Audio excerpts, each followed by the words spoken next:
이번 주 C레벨 라운지 시작하겠습니다. 저희가 꼽은 첫 번째 인물은 강방천 에셋플러스 자산운용 회장입니다. 한국의 1세대 펀드 매니저, 가치 투자의 대가, 강 회장을 지칭하는 수식어들이죠. 평소 강연과 방송 활동을 통해 대중과 활발하게 소통해왔던 그가 지난주 금요일 경영 일선에서 물러나겠다고 밝히면서 업계에 놀라움을 안겼죠. 그런데 퇴진을 전격 선언한 날에 공교롭게 그가 차명 투자로 자기 매매를 해왔다는 이 금융당국 검사 결과가 전해지면서 업계에 더 큰 논란과 파장이 일고 있습니다. 강 회장이 대주주로 있는 공유 오피스 업체 원더플러스라는 회사에 본인 자금을 대여해주고 법인 명의로 자산을 운용한 혐의인데요. 원더플러스는 현재 강 회장이 1대 주주, 그리고 강 회장의 딸이 2대 주주인 회사입니다. 금감원이 지난해 11월 실시한 이 에셋플러스 자산운용 정기검사 과정에서 이 같은 사실이 드러났는데요. 당국은 이를 차명 투자로 보고 있습니다. 투자 활동으로 이익이 발생해 해당 법인의 가치가 올라갈 경우 가장 큰 수혜는 결국 최대 주주에게 돌아간다는 이유에서입니다. 원더플러스가 86% 지분을 보유 중인 강 회장 개인 회사나 다름없다는 점도 이 같은 주장에 힘을 보태는데요. 금감원은 내부적인 법리 검토를 마치고 강 회장에 대한 제재 절차를 현재 밟고 있습니다. 이에 대해 강 회장은 언론과의 인터뷰에서 억울하다는 입장을 밝혔습니다.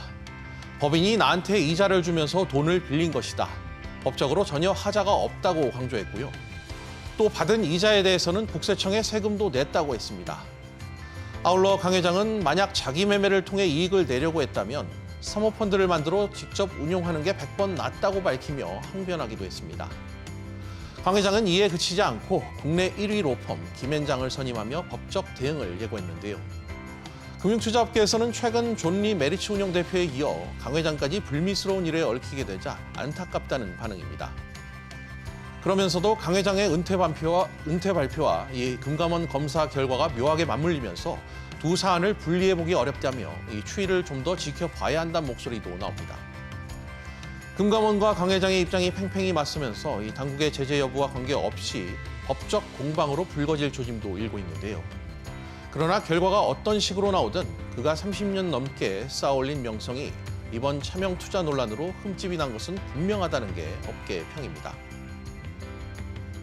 저희가 꼽은 두 번째 인물, 정지선 현대백화점 그룹 회장입니다. 정 회장이 또 한 번 유통업계의 게임 체인저를 꿈꾸는 걸까요?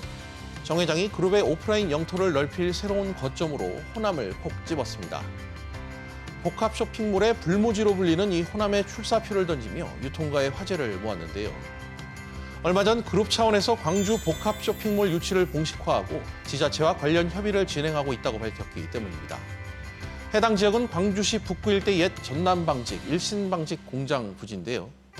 그룹 측은 이곳을 쇼핑, 여가, 휴식, 엔터테인먼트 등 이 다양한 문화체험을 할 수 있는 미래형 복합몰로 개발할 계획입니다. 유통가 안팎에선 정 회장의 이 같은 행보를 파격으로 받아들이는 모습인데요. 베일 속 조용한 행보, 돌다리 경영 같은 수식어가 말해주듯 신중했던 이전 모습과 달리 공격적인 행보를 보이고 있기 때문입니다. 그러나 심사숙고 끝에 결론을 내리면 인수합병이든 신규 출점이든 뚝심 있게 밀고 나간 전례에 비춰볼 때 나름 승산이 있다는 판단하에 움직였을 것이라는 게 업계의 평입니다.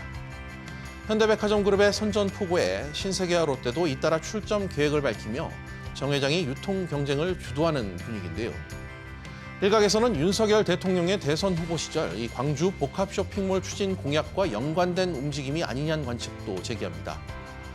이에 대해 현대백화점 측은 이 대통령 공약으로 주목받은 부분도 물론 있지만 호남 지역은 대선 이전부터 공들여온 시장이라고 거듭 강조했습니다. 실제로 경쟁사들이 저마다 이커머스 강화를 외치며 막대한 자금을 쏟아부을 때 현대백화점은 조용히 오프라인 경쟁력을 키워왔고요. 그에 따른 결과물이 도시명 쇼핑 문화 복합 공간의 표본으로 자리매김한 오늘날의 여의도 더 현대 서울이라는 설명입니다. 다들 황무지라며 쳐다보지 않던 호남 지역 소비 수준이 전과 달리 높아지고 있다는 것을 일찌감치 파악하고 경쟁사들이 온라인에 매진할 때 복합몰 출점을 준비했다는 뜻입니다. 또 출점 계획만 밝힌 경쟁사와는 달리 부지 확보 작업도 상당 부분 진행 중인 것으로 알려졌고요. 여기에 호남에서 벌어들인 이익을 지역 세수로 환원하는 식의 동반 성장 구조도 짜놨다고 그룹 측은 설명하고 있습니다. 지금까지 펼쳐진 상황만 놓고 본다면 말뿐인 경쟁사들보다 이미 행동으로 앞서 나갔다는 평이 나오는데요.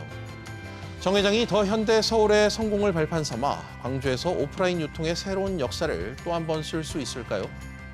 이번 주 시레벨 라운지는 여기까지입니다.